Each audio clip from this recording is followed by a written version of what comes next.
Views welcome back to name English club. आज हम discuss करेंगे फर्स्ट ईयर की English poem number 5 in the street of the fruit stall. इसके text की translation, reference, context और explanation को detail के साथ डिस्कस करेंगे। तो चलते हैं इसके टेक्स्ट की ट्रांसलेशन की तरफ। तो फर्स्ट स्टैंजा है, wicks balance flame a dark dew falls. Wicks बत्तियाँ बैलेंस तवाजुन में रखती हैं, बैलेंस में रखती हैं, लेवल में रखती हैं फ्लेम शोलों को, फायर को। अ डार्क, यहाँ पर डार्क से मुराद सैड है। ड्यू शबनम का कतरा जो होता है, फॉल्स गिरता है। बत्तियाँ शोलों को तवाज़ुन में रखती हैं और उदास शबनम का कतरा गिरता है। इन the street of the fruit stall, गली में, किस गली में, जहाँ पर फलों के स्टॉल्स लगे हैं। कौन से फल हैं? मेलन, गुआवा, मैंड्रन, तरबूज, अमरूद और संतरा। Pyramid piled like cannon balls.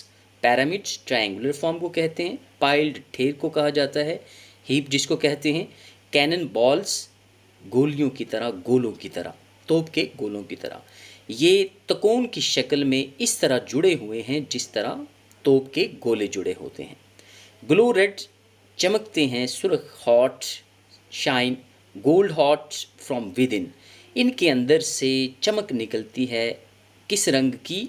सुर्ख रंग की और सुनहरी रंग की। किन के अंदर से? फलों के अंदर से। सेकंड स्टैंजा है, and this one is my favourite, dark childrens with a coin to spend. Dark से मुराद उदास बच्चे वहाँ पर पैसा खर्च करने के लिए आते हैं। Enter the lanterns orbit find melon, guava, mandarin. वहाँ पर जो बत्ती चल रही है उसके रीजन में, स्फेयर में दाखिल होते हैं। फिर क्या होता है? The moon compacted to a rind. ऐसा लगता है जैसे चांद को समो दिया गया हो इसके छिलकों में। Compacted, enclosed, packed, rind peel को कहा जाता है, छिलके को कहते हैं। The sun in a pitted skin. Pitted होता है मुसामदार, जिसको ब्लैबिश कहा जाता है। जो सूरज है मुसामदार छिलकों में समा दिया गया हो। They take it, break it, open, let. वो इसको लेते हैं, ख़रीदते हैं, तोड़ते हैं और इसमें से बहने देते हैं। क्या?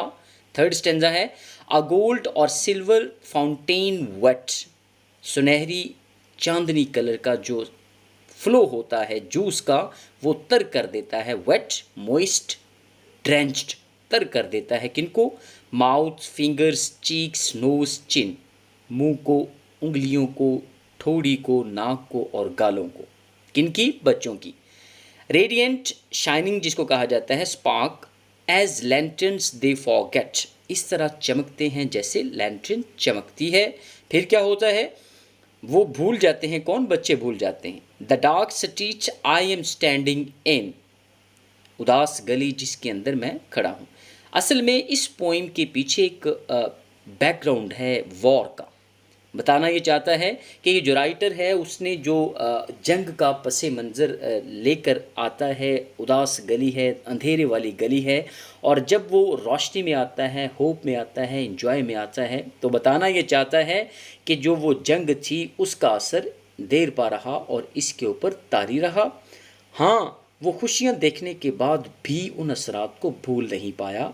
बताना ये चाहता है राइटर यहाँ पे कि अगर मुश्किल हो, खुशी हो या गम हो, तो हमें ज़िंदगी को एंजॉय करना चाहिए, इम्प्रोवाइज़ करना सीखना चाहिए, बैलेंस करना और मैनेज करना हमें आना चाहिए। एक तो इसका पस मंज़र ये है, और दूसरा अपने ये भी जहन में रखना है कि राइटर की ज़िंदगी पहले उदास लम्हात में गुजरी है, बहुत सी डिफ़िकल्टीज़, प्रॉब्लम, सफरिंग्स में है, और बाद में उसको क्या मिलता है? खुशियाँ। तो फिर भी वो खुशियाँ भी लम्हाती होती हैं और गम भी लम्हाती होते हैं। इन दो पॉइंट्स को ज़हन नशीन ज़रूर रखिएगा, वॉर का बैकग्राउंड और उनकी ज़िंदगी में जो प्रॉब्लम आती हैं उनका बैकग्राउंड। यह है इसका कॉन्टेक्स्ट, और साथ में मेरे पास है एक्सप्लेनेशन, ये आपके सामने है। नईम इंग्लिश क्लब को लाइक, शेयर और सब्सक्राइब करना मत भूलिएगा।